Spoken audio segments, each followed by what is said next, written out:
Yet there is skill there. Trained in the Jedi arts. You think a Jedi taught her? She killed 2 Jedi Masters. My only conclusion can be that it was a Sith Lord. This girl could become a major threat. We must alert the High Council. Impossible. The Sith have been extinct for a millennium. This girl could become a major threat. Impossible. Impossible. Impossible. Impossible. Impossible. Impossible. Impossible. Impossible. Dumb bitch. This video is brought to you by the #1 website builder, Squarespace. Yes, it's time to continue on the incredible journey of reviewing The Acolyte. Bet you're all excited about that. And now that the series is long finished, we can look at it retrospectively, knowing what the final outcome was. Which is fantastic because at the time of The Acolyte being screened, the fans were blasting Twitter with the usual defense of there will be a good reason why all this madness is happening. And a quick spoiler, they were all wrong. Half the things we were making fun of never got explained. And the other half never made sense. So let's jump straight in. Episode 4 starts with Knackers hiding out where he is apparently stationed, living like a madman, scrolling strange drawings all over the walls. Strange drawings that look just like the markings on the witches. Markings that, as we find out later, Knacker would have hardly seen because he only spent a few seconds with the witches before turning into a murderous zombie. I'm guessing when they were in his mind, they put those little pictures in there. The symbolism in this show all represents supposed ideas the creators had that are never fleshed out in the actual story. It's completely hollow storytelling. We then jump back to Coruscant again, where we see Jackie in what looks like a younglings class where they are learning the basics of baton twirling, which turns out to be quite odd, as in the next episode we see that Jackie should be bloody teaching this class because she can fight better than most of the people we've ever seen in Star Wars. She could literally take on Maul and I wouldn't be surprised if she won. The consistency of every character in this show is truly bizarre. Plus, for some reason in this scene, she looks about 12. We find out that Osha isn't going to stick around to reconnect with her sister, who is just the last member of her family alive and who she thought was dead for like 16 years. Someone must find May before she does any more harm, but it's not me. Why she doesn't want to stick around and reunite with her long-lost sister is never explained. I can't. Like a lot of things in this show. Though it would be good to know, so if the stupid script could give us a reason, that'd be appreciated. But we really shouldn't be surprised, as none of the bizarre decisions made throughout this whole series are ever explained. We get a bit more flirting between these two, and I really hope that Jackie isn't taking it to heart, because Osha, the psychopath, is only going to get really turned on by watching Jackie get murdered.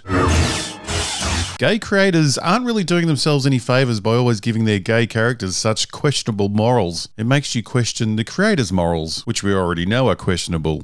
A movie where people survive by acting like they don't see a thing. Sort of like working for Harvey Weinstein. We're off to Knacker's planet, where we see Maze arriving with their sidekick. $180 million. Sorry, what was that? 220? Yes, apparently now it's $220 million this bloody show cost. Shit. $220 million. And check out how bad this ship landing looks. Can someone please make a documentary on where all the money went? Because none of it adds up. Look. May and her sidekick are there to hunt Wookiee. And spoiler, seeing as this show is long finished, unless you're watching this in the future and I was getting these out right on time. Spoiler, her sidekick here turns out to be our mystery Sith character. I know bounty hunters won't set foot in these forests.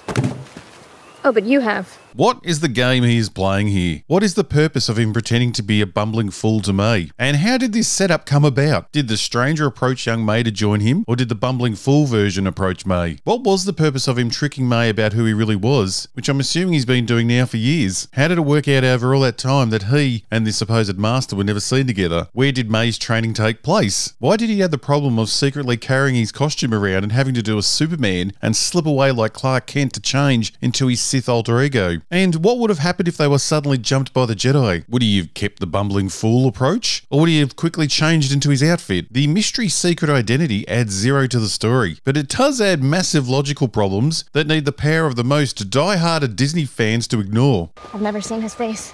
Have you?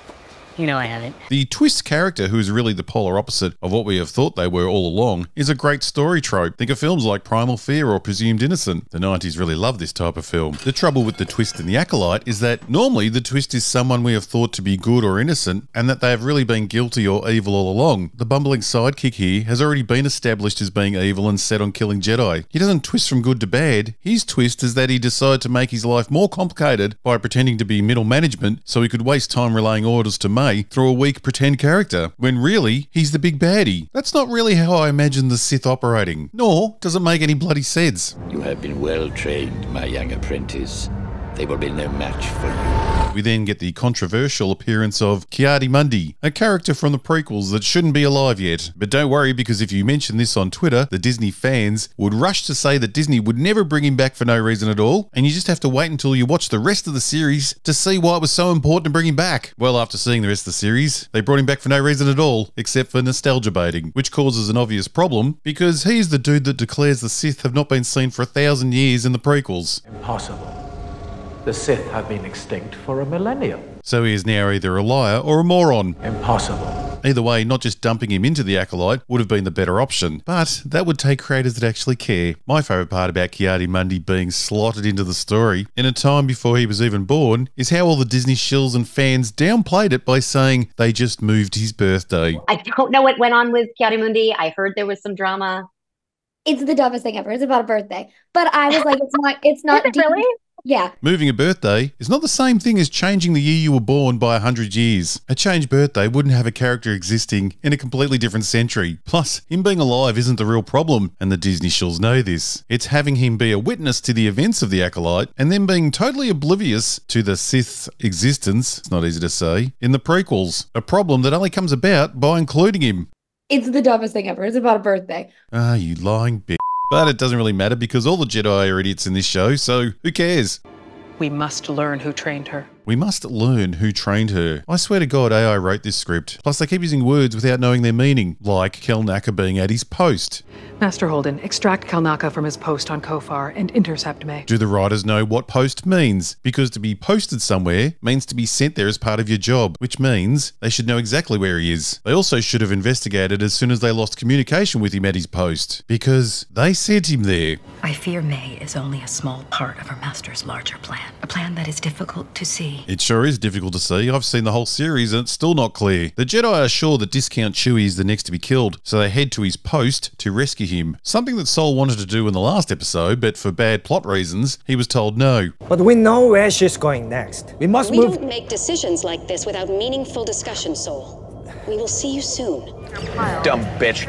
A small detour to thank our favourite sponsor, Squarespace. Everyone dreams of having their perfect lifestyle and turning their ideas and talents into their moneymaker. Well, Squarespace, you can make those dreams a reality. You may have an awesome product you want to sell. Maybe it's your art, band, or podcast you want to get out to the world. Well, that's all possible with Squarespace. With Squarespace, you can have a killer professionally designed website that you can easily manage and edit yourself. It won't cost you a fortune, and best of all, it can be up and running within hours. Just sign up for a free trial, choose one of their awesome looking templates, and make it your own with the ease of drag and drop designing using their incredible tool Fluid Engine. Add photo galleries, portfolios, and eye-catching video backgrounds, and you are ready to go. Set up a store to sell directly to your customers, or if digital content is your thing, Squarespace websites now have a members area where you can monetize your own content right on your own website. You can even now set up online courses with multimedia lessons, progress tracking, and flexible pricing. You'll be making passive income by sharing the knowledge you already have. Squarespace also provides secure payments and client invoicing. What I love is they can even take care of your custom merch. No one else can give you all of that.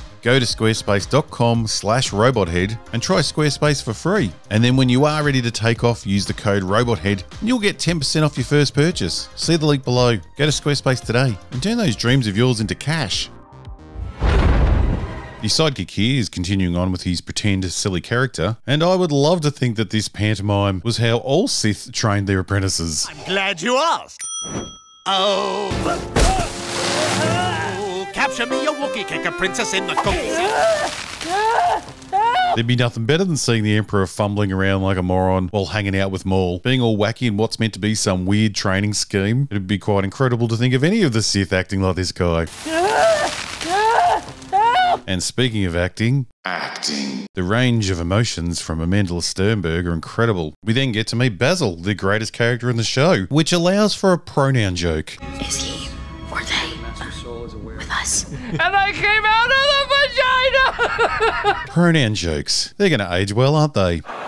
You did it. I didn't. You did it. Basil's coming along because he's needed to track the Wookiee. Yes, 9 Force-sensitive people looking for a Jedi who's at his post, and they need a hamster to find him. A hamster that likes to fuck off every chance he gets. Great.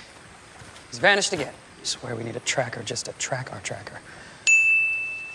The Osha and May background mystery deepens when Yord talks about knowing Osha since they were younglings, and then says how May has always been her wound, which is odd. I've known you since we were younglings. May has always been your wound. It's odd that he's saying that he's always known about May, because it was established that none of the Jedi, except for the ones that met May and Osha when they were kids, knew about May. Twins. Osha has a twin sister. She had a twin. I didn't know Osha was a twin. It's not in her file. I've known you since we were younglings. May has always been your wound. It's probably a good idea if you're going to have multiple writers on a show to give them all a heads up about, you know, the story. I didn't know Osha was a twin. A big bug attacks our Jedi party. Bugs that are attracted to light. It went straight for the saber. It's attracted to light. Did you hear that? Yep, they're attracted to light. Got that? Is it clear? It went straight for the saber. It's attracted to light. Is it clear that what we just saw, they've just reinforced it again? Because Disney knows how simple their fans are and know that they're also probably just staring at their phones while watching this crap show. So they know it's necessary to state things twice just so they get it later when it comes back. Run! Pantomime Sith here is doing his thing again. It's not, but okay. And the Sith dude is so committed to the fake goofy role that he even does it when May's not around.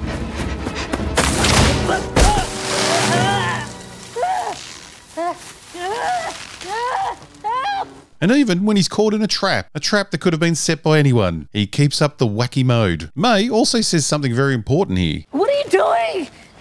What I'm going to do is surrender myself to Kelnaka, and then turn myself into the Jedi. Yes, May has flipped and decided she wants to surrender and do the right thing, which, as we see the story unfold in the future, makes absolutely no sense at all. You were wrong.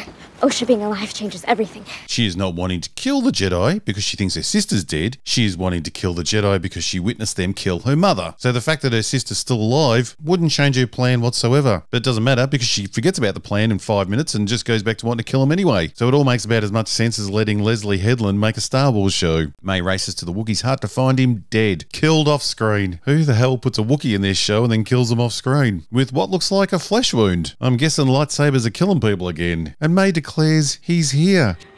He's here. Him being the guy she tied up in a tree 5 minutes ago. Somehow, May left our Sith friend here swinging in the breeze so she could quickly run to the Wookiee's hut. And within that short amount of time, our Sith buddy here got down, changed clothes, got to the hut ahead of her, had a fight with the Wookiee, killed the Wookiee, and left the hut again without May seeing or hearing anything, as our Sith friend here got the remote from that terrible Click movie.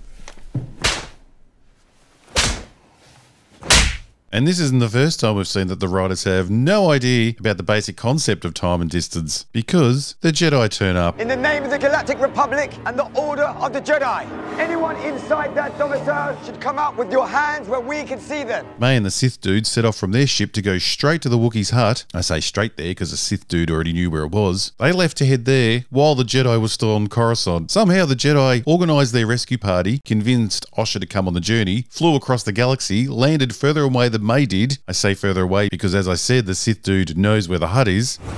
We're looking for a Wookiee. He's big and hairy. The Jedi had to use a tracker to find the hut, and somehow they still got there at the same time as May and the Sith dude. That means you, May Anasea. How did the writers not pick up on this little problem of timing? How did the director not pick up on it? How did the editor not pick up on it? How did Kathleen Kennedy not pick up on it? How did anyone not pick up on it? What am I thinking? I don't give a shit. Our Sith friend then just floats down behind all our very perceptive Jedi. Now, personally, I hate the flying Sith idea, but with everything else going on this show, it's not even really worth a mention, because the Jedi in this show are really bad at being Jedi. For one, none of them sense that the Sith is in their presence. Okay, we've sort of seen that thing before, except in all those other situations it was completely different. But for the show's sake, even if we accept that no one sensed the guy was there, when they do finally see him, why do they all just stand there and let him walk straight up to Osha where he could easily kill her? He has to literally light his lightsaber lightsaber right next to her head to get a reaction out of them. 9 Jedi just standing there looking like idiots. Stand down! The Jedi really are a joke. We then find out that he's super duper powerful, so should easily kill all of them. And who knows, sometimes dreams do come true. And that's it for this episode. Not much happened. An episode filled with mostly talking and walking. So join me next time when we'll finally find out this stranger's identity, see that May has forgotten she wanted to surrender, and also find out who survives the big fight. Ah, it's glorious, because there's not many. And don't worry, you've made it through the most boring episode. The batshit crazy writing really takes off again from here.